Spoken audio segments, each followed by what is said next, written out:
Hi everyone, thanks for tuning in again. This is Mrs. Kirk and I'm going to be going through with you lesson 14.4 on how to calculate limits that are approaching infinity. Up until now, we've done everything with limits approaching a certain number, sometimes from the left, sometimes from the right, and sometimes just approaching that number. But today I'm going to show you how to find a limit approaching infinity. So to start off my notes today, I wrote down the heading. And I wrote down that this is going to be similar to the end behavior from chapter 5. So if you have your chapter 5 notes handy, you can use those as a guide here. I'm going to ask that you have your graphing calculator handy as well. I've got mine turned on. So here's my first question. The question says, what is the limit as x approaches infinity of this fraction, 1 over x plus 2? Now if I think about this, infinity is not really a concrete number. So if I put infinity in here, I'm not really going to be able to get a concrete answer.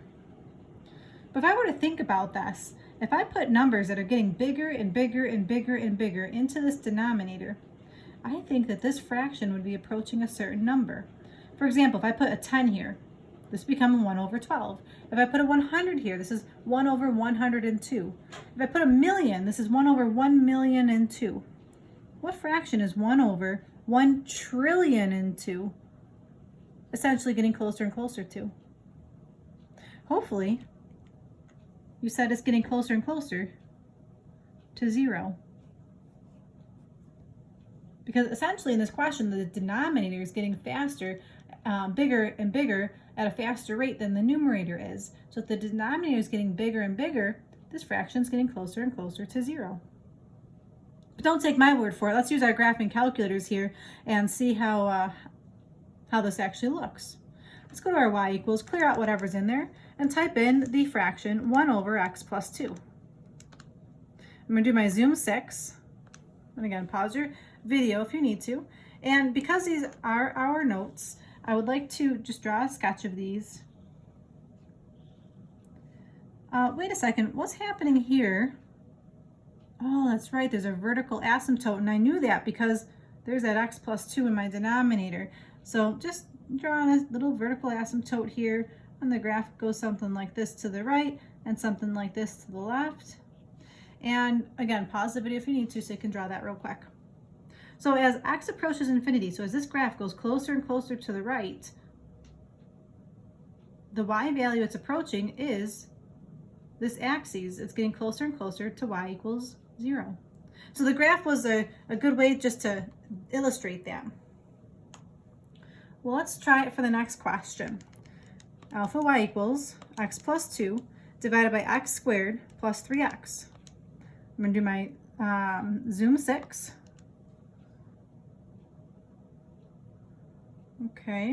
Okay, there's a middle section now, and there's another section over here. So again, these are my notes. So I'm going to just draw a sketch of this on my paper so I don't have to graph it later in the future. So it looks like there's a vertical asymptote here at -3, which makes sense. And it looks like there's another vertical asymptote here at 0, because if I put 0 in, that also gives me an undefined fraction. So you got this little curve down here, you've got a curve in this direction, and you've got a curve like this. But again, we want to know what y value is the graph approaching as x gets closer and closer to infinity. So as this graph goes closer and closer towards infinity, what y value is it approaching? Again, it's approaching 0. And it's the same reason that question number 1 was approaching 0. The denominator is getting bigger at a faster rate than the numerator is. Well, how did I know that? Well, back in chapter 5, we did compare the degree of the numerator. What can I say about the degree of the numerator compared to the degree of the denominator in this question? Well, the degree of the numerator here is 0 because it's x to the 0. The denominator is x to the first. Okay, this one, degree of 1 on top, degree of 2 on bottom. Do you see it? The degree of the numerator is less than the degree of the denominator. So if that's the case, if you're ever going to take the limit as x approaches infinity, it should always equal 0. And also, there's going to be an end behavior asymptote, EBA, end behavior asymptote, at y equals 0. That's our first scenario. Again, I'm just taking the 3 scenarios from chapter 5, and I'm just going to be reviewing them with you right now with limits. So here's my question number 3.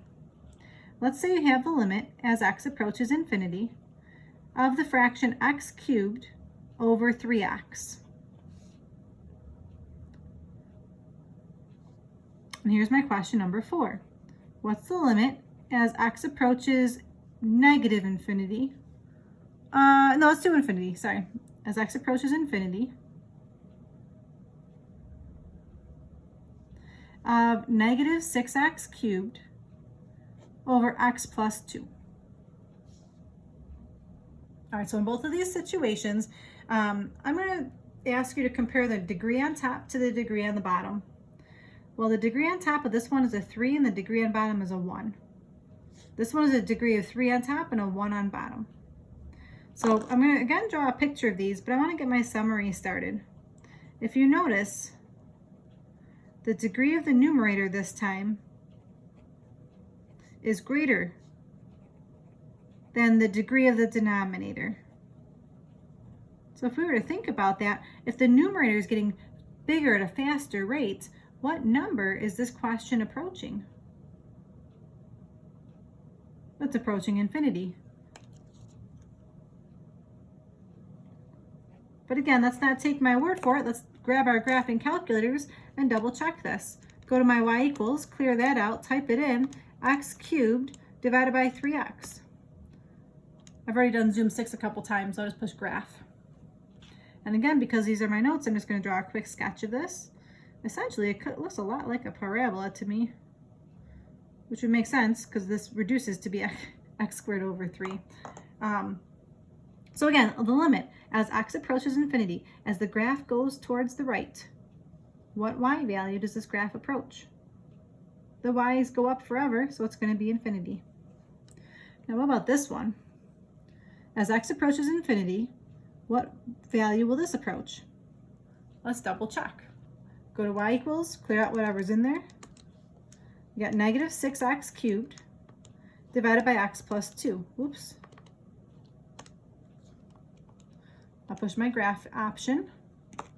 And again, these are my notes, so I'm just going to draw a quick sketch of this so I don't have to graph it again in the future. Oh, that's interesting. So it's a cubic.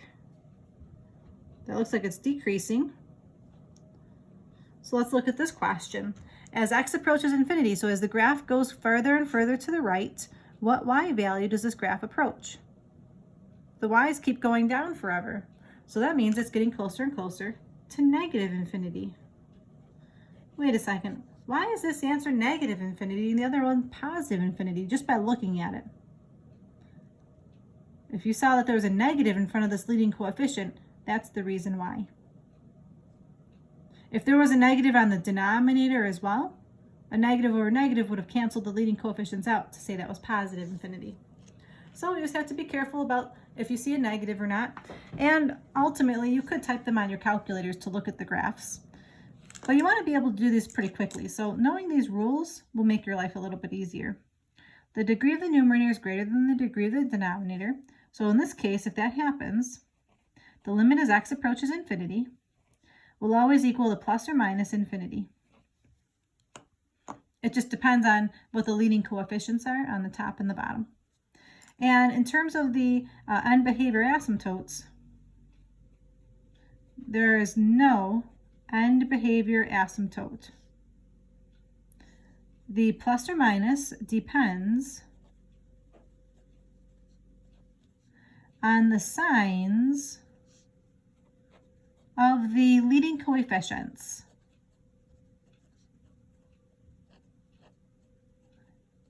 And again, knowing these little tips are going to make taking your test a lot easier. I know a lot of times in this class we're pressed for time on taking our tests. If you have 50 limit questions to solve in 40 minutes, you're not going to be able to graph all 50 of them. You want to be able to just know these couple of rules.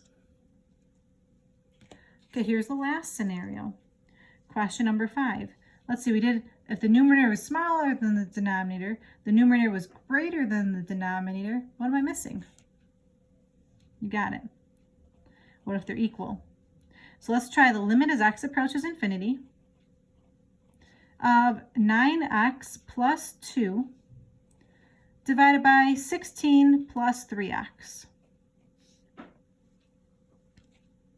If you remember the rule, or if you found your notes, maybe you know the answer already without having to graph it. And if you do, that's awesome. We got the degree of the numerator is equal to the degree of the denominator. Again, the degree is the exponent. The exponent on top is a 1. The exponent on the bottom here is a 1. So what was that rule? Remember with the horizontal asymptotes back in chapter 5? It's going to be the same rule. The limit as x approaches infinity will be, let's see if you got the right answer. Without having to graph this, I know the answer is going to be 3. Do you know how I got that answer? You take the leading coefficient on top and divide that by the leading coefficient on the bottom. 9 divided by 3 is 3. So the strategy is to take the leading coefficient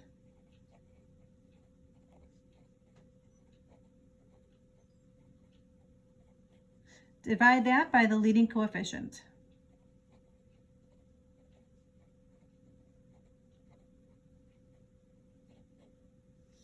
And that will be the equation of your horizontal asymptote or your end behavior asymptote as well.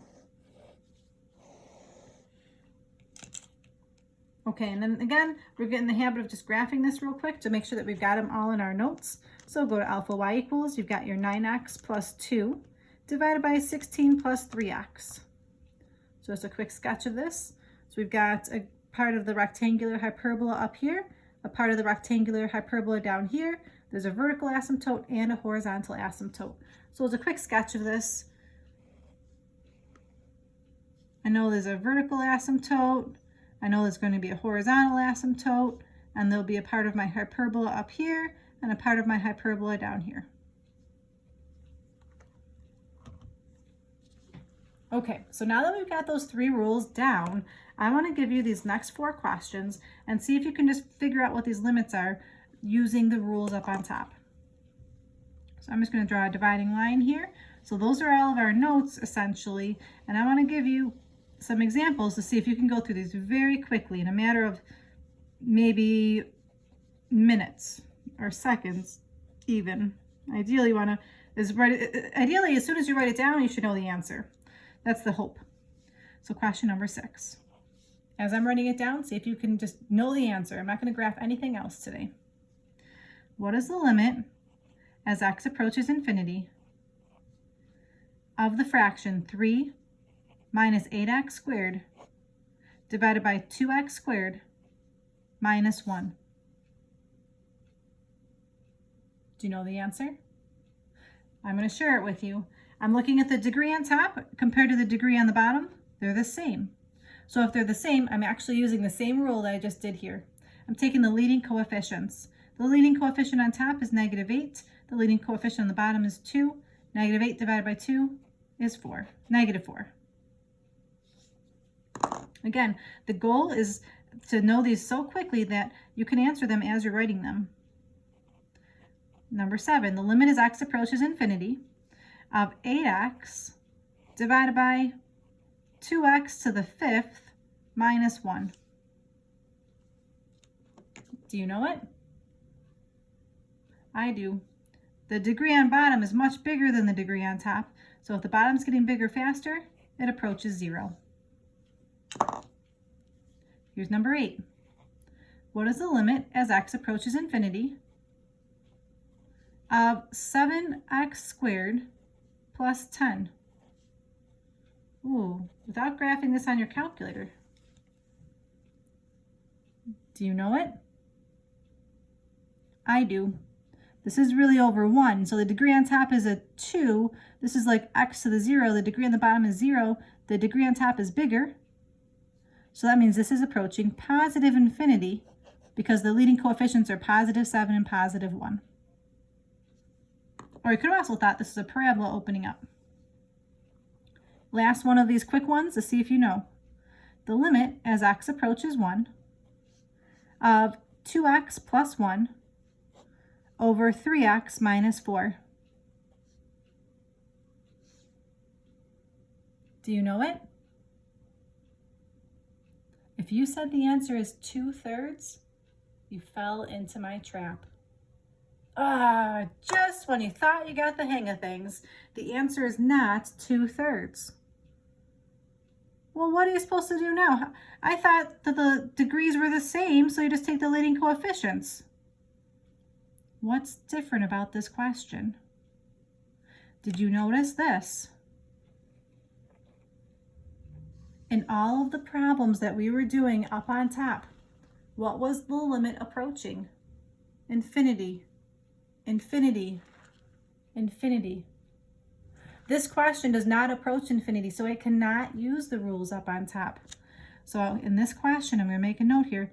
Be careful. I can't use the rules on top. Or I can't use the rules above because it's not approaching infinity. So when you're taking your chapter test or when you're taking your quizzes, be very cognizant of what it's approaching. So now what do you do? If x isn't approaching infinity, what are you supposed to do? Well, you could graph this on your calculator, but again, that's taking precious minutes away from your test. The fastest method would be to plug in the number 1. Because it says x is approaching 1, so let's plug in the number 1. Let's see, that's 2 plus 1 is 3. 3 minus 4 is negative 1. So this would be negative 3. Nice job for those of you who did notice that as I was writing it down. But again, that was meant to be a trick question because this whole set of notes, we're doing infinity and everything. But this one, you got to be careful. It was not approaching infinity. The last actual question for today is going to be a question that's not dealing with limits. I just want to see if you understand how to read math notation. So a lot of this course is being able to read mathematics. So here's my very last question of the day, number 10. If f of x is equal to x squared plus 3x minus 4, can you evaluate what f of x plus h would equal? So this would be a good time to pause the video and see if you could actually figure out what f of x plus h would equal. I'm going to keep on going. Well, if it said f of 10, for example, I would plug 10 in for x. If it says what is f of 0, I would plug 0 in for the x. This question is asking me for f of x plus h. So that's telling me to simply plug this in for x. Okay, so let's give this a try. Let's see, this will become, instead of x squared, it becomes x plus h squared plus 3 times x plus h minus 4. Did you get that right on your own? If you did, great job. If not, don't worry about it. At this point, let's factor this and try to combine like terms. I'm sorry, not factor, but FOIL it out and combine like terms. So I'm going to go through this really quickly and you try it as well. I'm going to expand the x plus h. I'm going to distribute the 3. This FOILs out to be x squared plus 2xh plus h squared. And again, maybe pause the video and see if you can get the good final answer. I'm going to go ahead and combine my like terms for my final answer to be x squared. Actually, there are no like terms, are there? That's my final answer. There are no like terms. Okay, so this question number 10 does have to do with tomorrow's lesson. It is important that you are able to understand how to plug this in and how to FOIL it out. So today, when you're doing your homework, please, please, please be careful. If x is approaching infinity, you can use the 3 rules from today. But if x is approaching a number, you have to try a different strategy. Thank you so much for tuning in today. Tonight's homework, we're looking at homework 14-4. There's going to be a worksheet, and it's questions 1 through 36. Your goal should be to do this worksheet with a minimal amount of calculator use. You want to be able to do these 36 questions in, I don't know, 15 minutes. Be able to just cruise right through them. So try your best not to use your calculators when you're answering these. There will be a few questions where you need to use a calculator. For example, any question that comes from the left or the right, you're going to need the calculator. So if you see a question where it says like the limit as x approaches 3 from the left, you're going to need to use your calculator to look at that graph. Thank you so much for tuning in. This is Mrs. Kirk. Until next time, have a great day.